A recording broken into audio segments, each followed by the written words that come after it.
Hi, everybody, and welcome back to Mike Burston and Friends.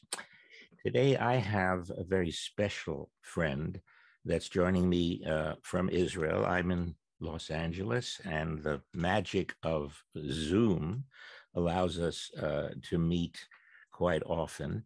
Let me just tell you very briefly a little bit about her, and then I'll introduce her to you. My dear friend Denise Aharon is the co-founder of Make-A-Wish Israel.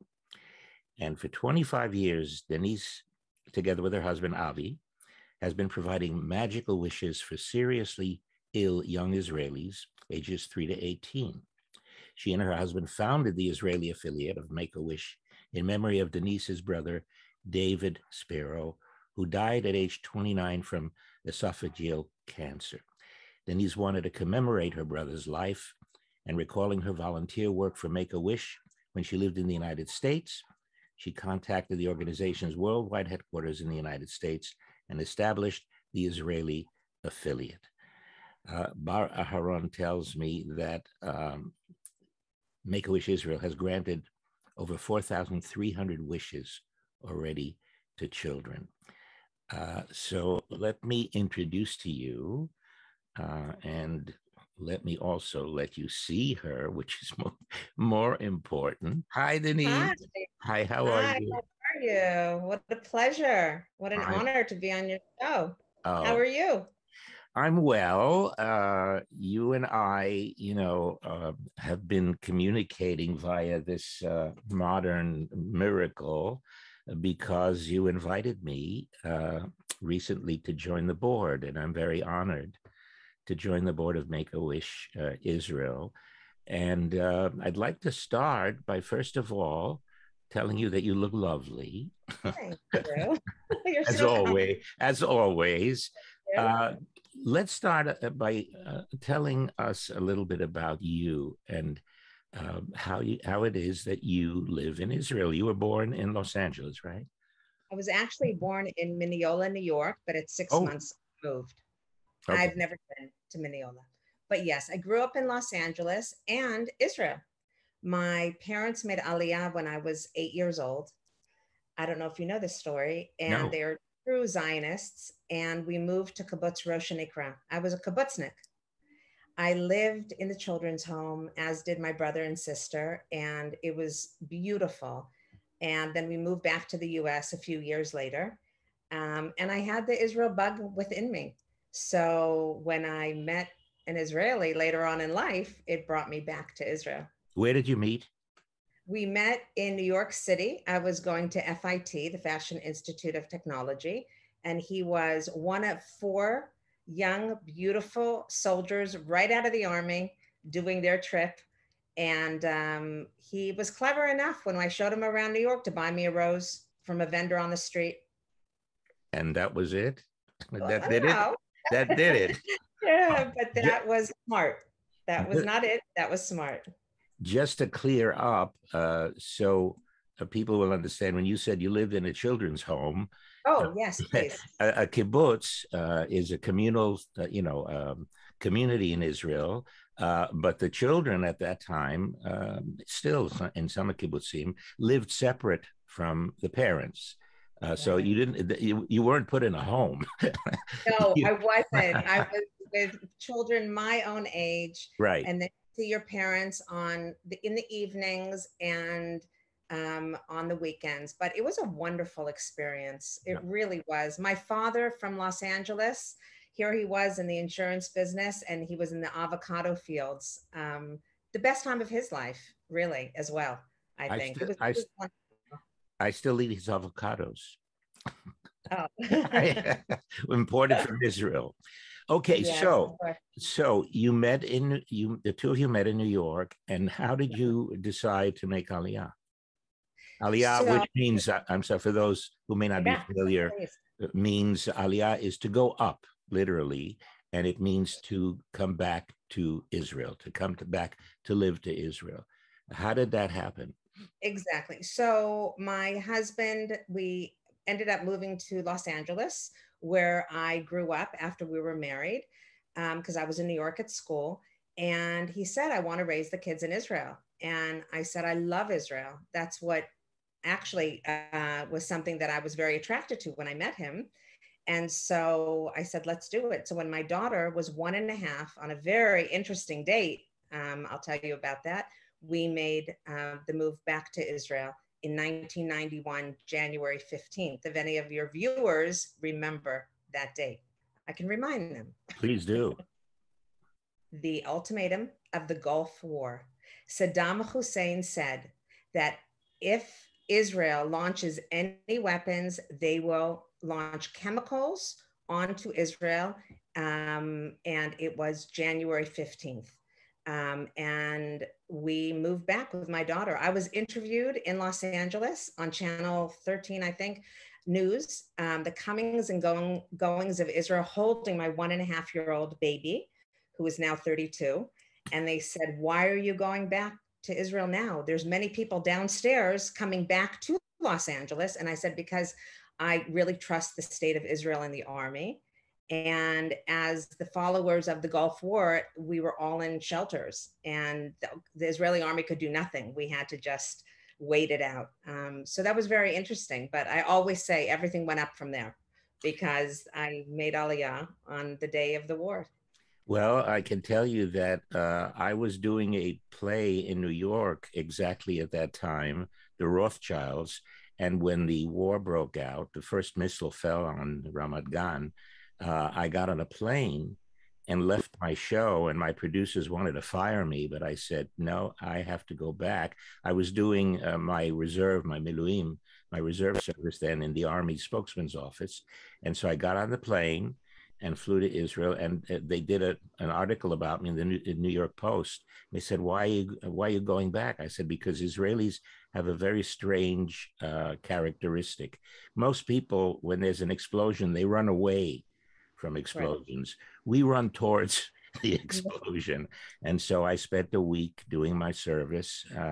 And I remember that was some time, and it's been, oh my God, it's been 30 years. 30 years. Yeah, this year is 30 years. It's hard to believe. It's unbelievable. Unbelievable. So tell us a little bit now about why and how. Well, I mentioned it a little bit at the beginning, but right. How did you get to create and establish this amazing organization? First of all, a little bit about Make-A-Wish. What does Make-A-Wish do? Certainly. Make-A-Wish, our whole goal is to fulfill the wish of a child that has a critical illness between 3 and 18. And a lot of people think it's just cancer, but it's not. It's a child that has will have a transplant, heart disease, very interesting other diseases that you never want to really know their names. And I'm pleased to say that when I was on the international board of Make-A-Wish, I was able to have terrorist attacks put on that list. So if a child was in a terrorist attack, he's also qualified to receive a wish from Make-A-Wish. So what our feeling is when a child receives their greatest wish, the wish of their heart, that something chemically happens in their body, and they're more apt to taking their medicine, to eating. If a child that wants to see Leo Messi, a very famous soccer player, knows that they can meet him, you know, the nurses use that as part of their treatment. What do you mean you don't want to take this? Messi is waiting for you. Or a child that wants to go to Disneyland or meet Beyonce, or children that want to come to Israel from other chapters. By the way, we're in 50 countries around the world. And if a child wants to come to meet Shimon Peres, I would set that up. And if a child from Israel wants to be a pasta chef in Italy, then Italy helps me with that. So it's actually, I'm sorry, you mentioned to me, and it's a fascinating, one of the fascinating stories is that when Barbara Streisand came for Shimon Peres's birthday, tell us about that. You arranged it. Yes, it was. I arranged a meeting. I'm very, very proud to say, even when the Pope came to Israel, the only foundation he saw, and there were 28,000 foundations in Israel, was Make-A-Wish. because Make-A-Wish is the most loved children's charity in the world. So the Barbara Streisand story is, it's remarkable. And I think I have a video that we might be able to share. She said she'd be delighted. We brought about 15 children to meet her and Shimon Peres. And when I walked over to her to give her a necklace and said, this is a Make-A-Wish necklace that says hope, strength, and joy on it, she said, if he asks me to sing, I won't. If he asks me to sing, you'll have to add. I said, I'm gonna do that for Barbara Streisand. And she said, I'm not going to sing. I have to save my voice for tomorrow night. Right. To make a long story short, you have the ceremony. I was the MC for this.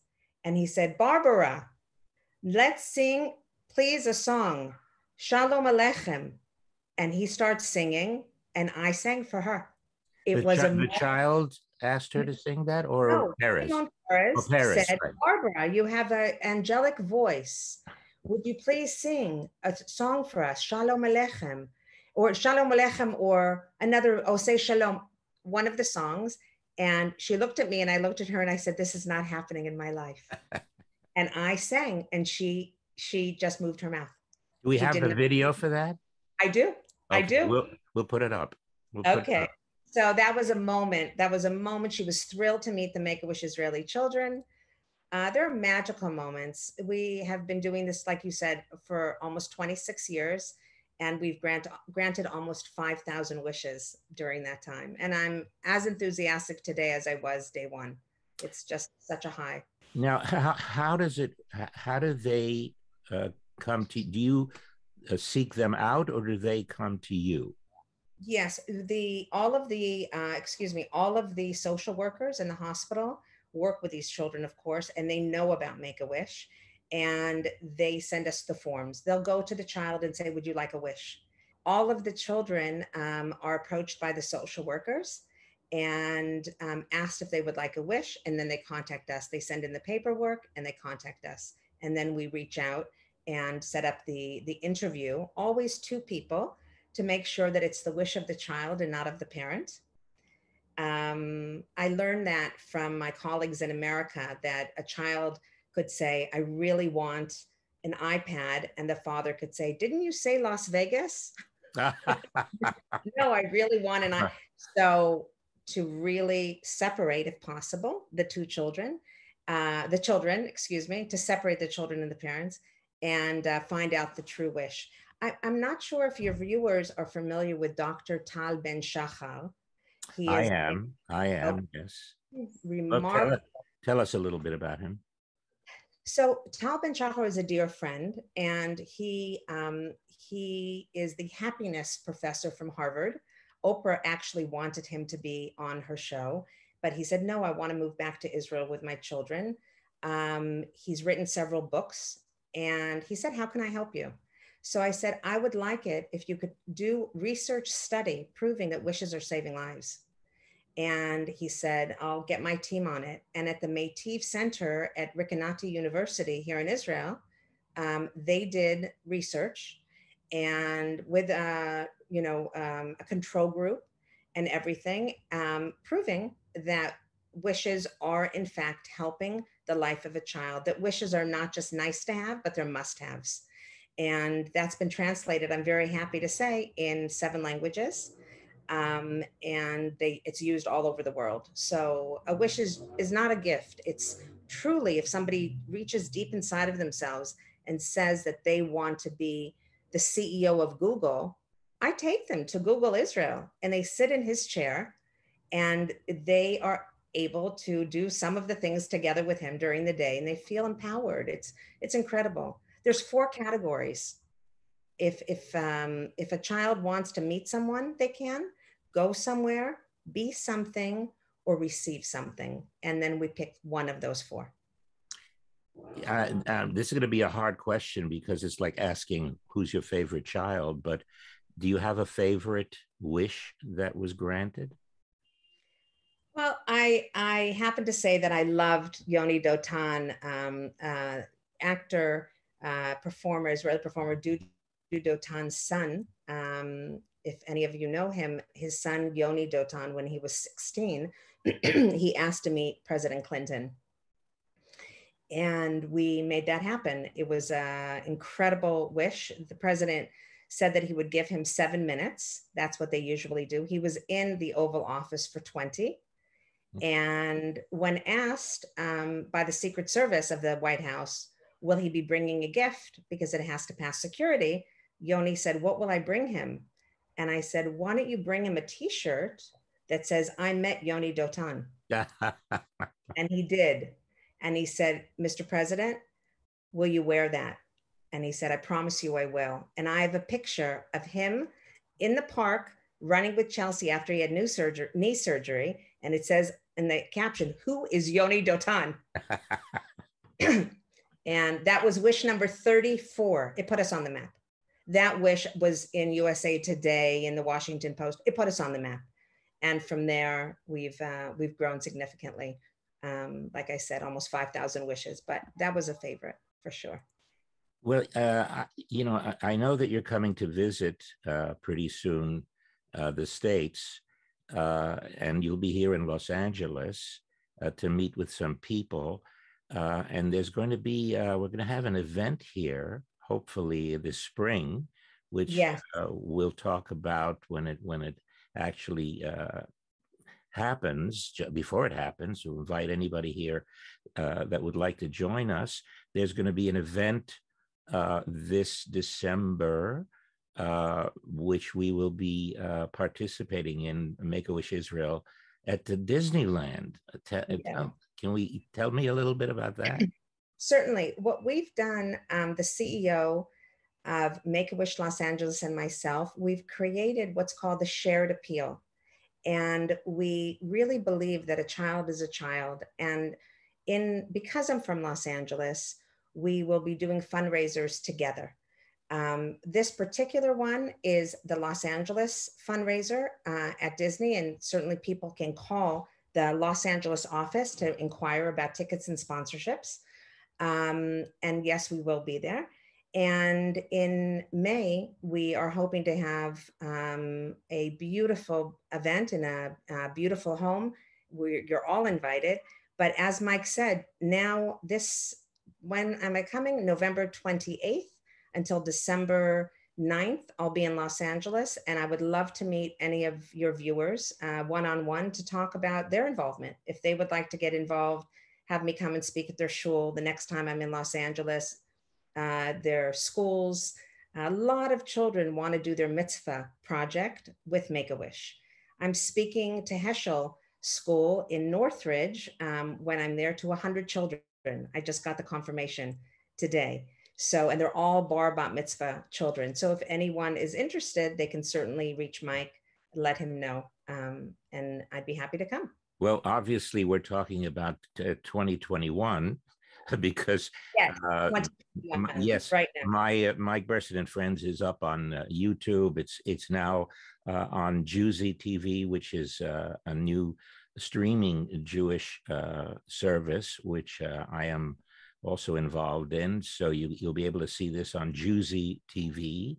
But let me also ask you, if someone wants to donate directly from the United States to, or anywhere else for that matter, to Make-A-Wish Israel, is that possible, or does that conflict with the local Make-A-Wish?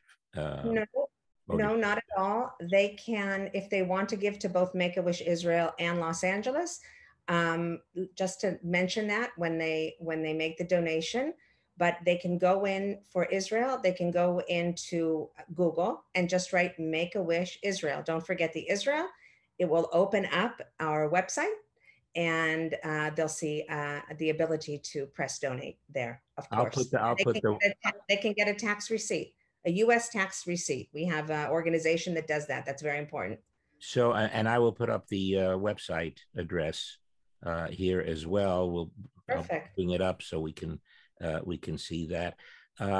Well, I have been involved in many different charities. I think the old saying is it's much more rewarding to give than to receive. But children are the most important, really. That's our future. I'm involved in Israel with an organization called Yedidim. We help children that are at risk, youth that are at risk in Israel. And Yedidim just received an award in Israel, which we're very proud of. But most importantly, when you have personal experiences, seeing the results are more than, a picture is more than 1,000 words.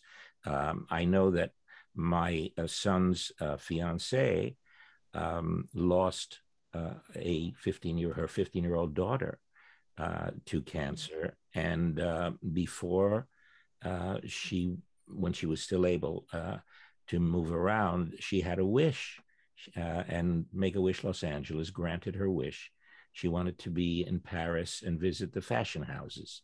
She was very interested in fashion, and Make-A-Wish Los Angeles granted that wish.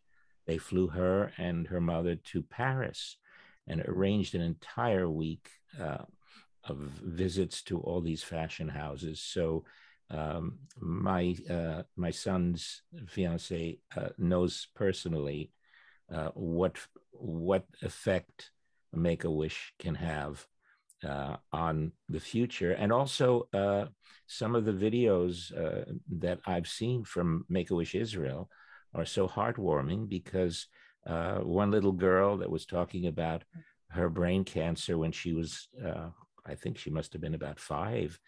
And then we see her years later, and she's fine, and she talks about her experience, and it's just so heartwarming. So what more can you think of than to help and reward children for their suffering? Because these children, I was involved also. I was president of the Cystic Fibrosis Foundation in Israel, and it's just there's nothing like helping the vulnerable, and our children are the most vulnerable.